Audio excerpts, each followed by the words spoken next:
ఎవరికో పుట్టారు, ఎవరినో పెళ్లాడారు, భారత్కు అక్రమంగా వలసొచ్చారు. ఇక్కడే ఉంటున్నారు, డజన్ల కొద్దీ పిల్లల్ని కంటున్నారు. ఇలా వచ్చిన వారి సంఖ్య వేలల్లో కాదు, లక్షల్లోకి చేరిపోయింది. ఓవైపు రోహింగ్యాలు, మరోవైపు టెర్రరిస్టులు, ఇంకోవైపు అమ్మాయిలను అంతమొందించేందుకు కాచుకొని కూర్చున్న జిహాదీలు. వారికి తోడు పాకిస్తాన్ నుంచి అక్రమంగా ఇండియాకు వచ్చిన లక్షలాది మంది ముస్లిం మహిళలు. వీరందరినీ చూస్తుంటే దేవుడా, నా దేశం ఎవరి చేతుల్లోకి పోతోంది అని అరవాలనిపిస్తోంది. ఈ రాజకీయ పార్టీలకు బుద్ధొచ్చేదెప్పుడు? వారికి జాతీయ భావన వంట పట్టేదెప్పుడు?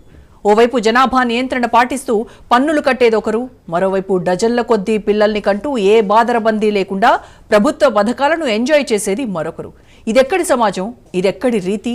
ఇదెక్కడి రివాజు? భర్తలు పాకిస్తాన్లో, భార్యలు హిందుస్థాన్లో.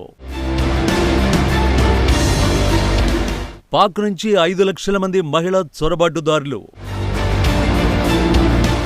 వారికి పుట్టిన 25 లక్షల మంది పిల్లలు భారత్లోనే. ఆ నెంబర్లు వింటే నోటి నుంచి మాట రాదు, వింటుంటేనే ఒళ్ళు జలధరిస్తుంది. ధర్మం కోసం మాట్లాడే దేశం మొత్తం ధర్మశాలగా మారిందా? దారిన పోయే దానయ్యలు, దానమ్మలు ఇండియాకు రావడం ఏంటి? ఇక్కడ దర్జాగా పౌరసత్వం పొందడం ఏంటి? లక్షలు దాటి కోట్లలోకి జనాభాను కనడం ఏంటి? భారత్లో ఇప్పుడు ఎక్కడ చూసినా పాక్ జాతీయత కలిగిన మహిళలు, వారికి పుట్టిన పిల్లలు, చదువుకుంటున్నవారు, ఉద్యోగం చేస్తున్నవారు, ఇలా అనేక రకాల కేటగిరీలకు చెందిన ప్రజలు భారత్లో దర్జాగా బతికేస్తున్నారు. ఒక రకంగా చెప్పాలంటే పాక్ పురుషులకు భారత్ అత్తవారిల్లుగా మారితే మహిళలకు తల్లిగారి ఇల్లులాగా మారిపోయింది. భారత పౌరులైన హిందువులకు బయట దేశాల్లో దొరకని అవకాశాలు భారత్లో పాకిస్తాన్ పౌరులకు ఆవాలీలుగా వచ్చేస్తున్నాయి. ఈ విషయం వింటుంటేనే నమ్మబుద్ధి కావడం లేదంటున్నాడు సామాన్యుడు. అశ్విని ఉపాధ్యాయ్ అనే ఒక RTI activist come supreme court advocate ఈ విషయంలో బాగా వర్కౌట్ చేశారు. ఆయన అధ్యయనం ప్రకారం కొన్నేళ్లుగా పాకిస్తాన్ నుంచి 5 లక్షల మంది మహిళలు భారత్కు వచ్చేశారు. భర్తలు పాకిస్తాన్లో ఉంటే భార్యలు మాత్రం భారతదేశంలో ఉంటున్నారు. వింటుంటేనే అనుమానాలు కలుగుతున్నాయి కదా. భర్తలు ఒకచోట, భార్యలు ఒకచోట ఉంటారా ఎక్కడైనా? ఇందులోనే ఏదో తెలియని మతలబు ఉందని అంటున్నారు సామాజిక పరిశీలకులు. ఆ వివరాల లోతుల్లోకి వెళ్లే ముందు అశ్విని ఉపాధ్యాయ అధ్యయనంలో ఏం తేలిందో ఆయన మాటల్లోనే విందాం. भारत में जो जानकारी मिल रही है वो बहुत ही खतरनाक है और बहुत ही चौंकाने वाली है। 5000 महिलाएं पाकिस्तान के लोगों से निकाह करके भारत में बैठी हुई हैं। 5 लाख। और जो महिलाएं भारत में हैं जिन्होंने पाकिस्तानियों से निकाह किया है उसमें किसी के 8 बच्चे, किसी के 9 बच्चे, किसी के 6 बच्चे, 5 से कम तो मिल ही नहीं रहे। 10-12 बच्चे वाले भी परिवार मिल रहे। अगर एवरेज 5 बच्चे मान के चलिए तो 5 लाख महिलाओं से लगभग 25 लाख बच्चे, जिसके फादर पाकिस्तानी हैं, वो 25 लाख बच्चे भारत में रह रहे हैं। और वो बच्चे कोई छोटे भी नहीं, वो बड़े हो चुके हैं, उनका शादी विवाह भी हो चुका है। तो यानी 5 लाख महिलाओं ने पाकिस्तानियों से शादी किया, उनके ऑन एन एवरेज लगभग 25 लाख बच्चे पैदा हुए। वो मां भी, वो दादी भी बन गई हैं, वो नानी भी बन गई हैं और वो अम्मा भी बन रही हैं। तो लगभग 25 लाख नाती और पोते।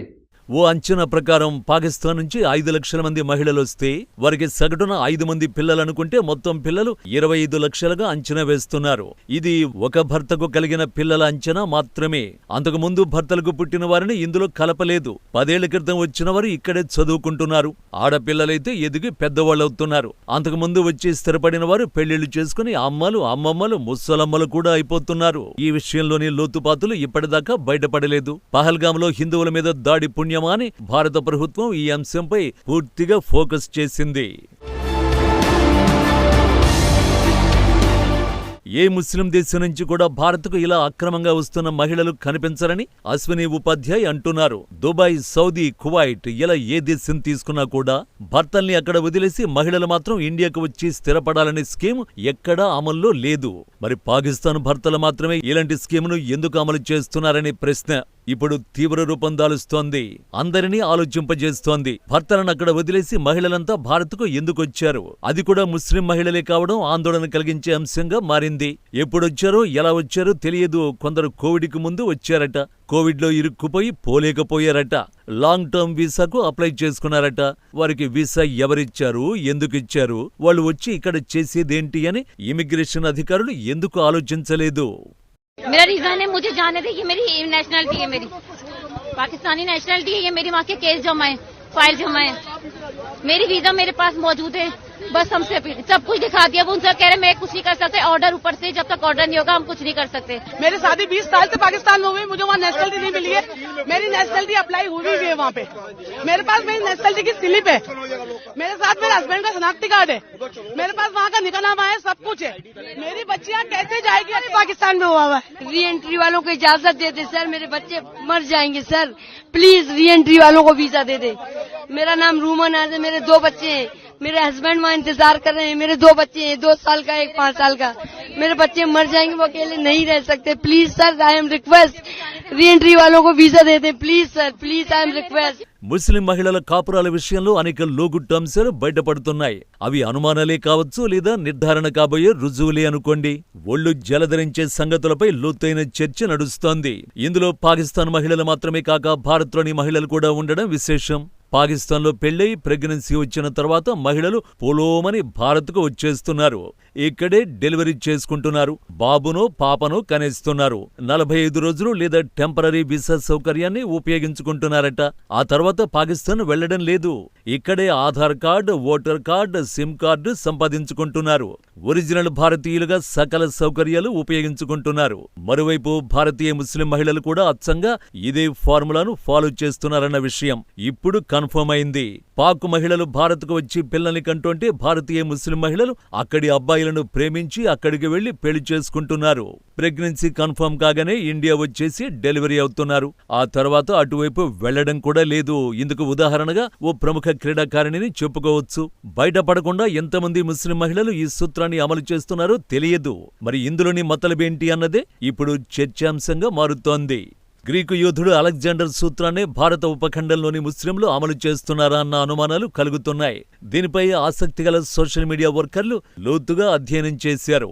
ముస్లిం మహిళలు ఈ సూత్రాన్ని 1990ల నుంచే అమలు చేస్తున్నట్టుగా నిర్ధారణ జరుగుతోంది. జమ్మూ కశ్మీర్లోని ముస్లిం మహిళలు 1990ల్లో పాకిస్తాన్ వెళతాం, ప్రెగ్నెన్సీతో తిరిగొస్తామంటూ బహిరంగంగానే తమ మనోగతాన్ని చెప్పేవారట. హిందుస్థాన్లో పాకిస్తాన్ భూభాగానికి చెందిన ముస్లిం జాతిని పెంపొందించాలి అనేది వారు ఓ ఉద్యమంగా తీసుకున్నారట. ఈ విషయంలో అలెగ్జాండర్ పాటించిన సూత్రాన్ని ఇక్కడి ముస్లిం మహిళలు గాని, పాక్లోని ముస్లిం మహిళలు గాని అమలు చేస్తున్నారన్న వాదన తెరమీదకొచ్చింది. అలెగ్జాండర్ ఏ దేశం మీదికి దండెత్తినా తన సైన్యం చేత అక్కడి మహిళల్ని చెరపట్టేవాడట. ఆ విధంగా ప్రపంచమంతా తమ సంతతే ఉండాలనే నియమాన్ని విధిగా పాటించేవాడట. అదే సూత్రాన్ని భారత్, పాక్లోని మహిళలు తూచ తప్పగా ఆచరిస్తున్నారని సోషల్ మీడియా వర్కర్లు తమ స్టడీస్ ను బహిర్గతం చేస్తున్నారు. पाकिस्तान जाएंगे, बच्चा लेके आएंगे, ये नारा दिया जाता था 1990 के दशक में कश्मीर की औरतों द्वारा, और मकसद एक ही था, पाकिस्तान के मर्दों से जाकर शादी करना और प्रेग्नेंट होकर वापस कश्मीर आना। और यही प्रोसेस अपनाया जाता था सिकंदर यानी कि अलेक्जेंडर द्वारा। वो जिस भी इलाके को जीतता था अपने सिपाहियों की शादी वहां की औरतों से करवा देता था, ताकि उनके जो बच्चे हों वो सिकंदर के साम्राज्य के प्रति वफादार रहें, अपने जमीन, अपने मुल्क के प्रति नहीं। रिसेंट पहलगाम अटैक के बाद जब गवर्नमेंट ने पाकिस्तानी वीजाज को रिवोक किया और बॉर्डर पर भीड़ लगी, तो पता चला कि सैकड़ों, हजारों या शायद लाखों महिलाएं ऐसी हैं जिन्होंने पाकिस्तानी मर्दों से शादी की हुई है, उनके साथ बच्चे पैदा किए हैं, पर अपनी इंडिया की सिटीजनशिप भी रखी हुई है, ताकि यहाँ पे मिलने वाली सरकारी सुविधाओं का फायदा उठा सके। आजादी के बाद से इंडिया और पाकिस्तान के बीच में इतने युद्ध हो चुके हैं, इतने हिंदुस्तानियों का आतंकवाद के द्वारा खून बहाया जा चुका है, ये सब कंडीशन सफिशिएंट होनी चाहिए कि अगर कोई इंडियन किसी पाकिस्तानी से शादी करता है तो उसकी इंडियन सिटीजनशिप ऑटोमेटिकली रिवोक हो जानी। ఇప్పుడు తలెత్తిన ఈ పరిస్థితి భద్రతా, చట్టపరమైన సమస్యలు, సామాజిక ఆందోళనల్ని రేకెత్తిస్తోంది. వారి సంఖ్య 25 లక్షలకు చేరిందని అంచనా ఉంది. అంటే వారికి ఎంతమంది ఎలా పుట్టుకొస్తున్నారో ఊహించుకోవచ్చు. ఒక పంజాబ్లోనే 80,000 మందికి పైగా ఇలాంటి మహిళలు ఉన్నట్టు అనధికారిక వర్గాలు పేర్కొంటున్నాయి. వీరికి పాక్లో పౌరసత్వం ఉంది. భారత్కు వచ్చిన తర్వాత ఇక్కడ పౌరసత్వం కూడా అక్రమంగా పొందుతున్నారు. దీనికోసం వీసా నిబంధనలు ఉన్నప్పటికీ అవి ఎక్కడా అమలు జరగడం లేదన్న ఆరోపణలు ఉన్నాయి. మరోవైపు భారత్ నుంచి కూడా పాకిస్తాన్ వెళ్తూ అక్కడి సిటిజన్షిప్ తీసుకోకుండా, పాక్లో నివసించకుండా భారత్లోనే తమ సంతానాన్ని పెంచి పెద్ద చేస్తున్నారు. పహల్గాం దాడి జరిగింది కాబట్టి భారత ప్రభుత్వం వీసాలు క్యాన్సిల్ చేయడంతో వీరంతా రోడ్డు మీద పడ్డారు. లేకపోతే అసలు ఈ విషయమే బయటపడేది కాదేమో అంటున్నారు నిపుణులు. ఇక వీరికి గాని, వీరి పిల్లలకు గాని భారత్ మీద కనీస ప్రేమ ఉందే అంటే 100% లేదనేదే సమాధానం. హిందువుల మీద వీరు ద్వేషం నూరిపోస్తూ పిల్లల్ని పెంచుతున్నారు. దీంతో వారు చిన్నప్పటి నుంచే హిందువులను కాఫీర్లుగా సంబోధిస్తూ అరాచక శక్తులుగా ఆవిర్భవిస్తున్నారు. వీరి ద్వారా దేశానికి చెందిన కీలకమైన సమాచారం సరిహద్దులు దాటుతోందన్న ఆందోళన కలుగుతోంది. ఉద్దేశపూర్వకంగా గూఢచర్యానికి పాల్పడ్డం, ఉగ్రవాద కార్యకలాపాలకు సంబంధించిన సమాచారాన్ని బదిలీ చేసే అవకాశం ఉందని కొందరు భావిస్తున్నారు. నిజానికి ఈ సమస్య ఈ ఒక్కరోజే పుట్టింది కాదు. ప్రధాన స్రవంతి మీడియాకు దేశ ప్రజలందరికీ తెలియచేయాల్సిన బాధ్యత ఉన్నా ఆ మీడియా ఎక్కడా తన కర్తవ్యం నిర్వహించడం లేదన్న వాదన ఉంది. మరి ఇప్పటిదాకా టెర్రరిజం అంటే కేవలం పురుషులే చేసే పనిగా భావించేవి కొన్ని మేధావి వర్గాలు ఇప్పుడు మహిళలు కూడా అదే పని చేస్తున్నారన్న వాదన ఉంది. మరి దీనికి కేంద్ర ప్రభుత్వం ఎలా ఫుల్ స్టాప్ పెడుతుందో వేచి చూడాల్సిందే.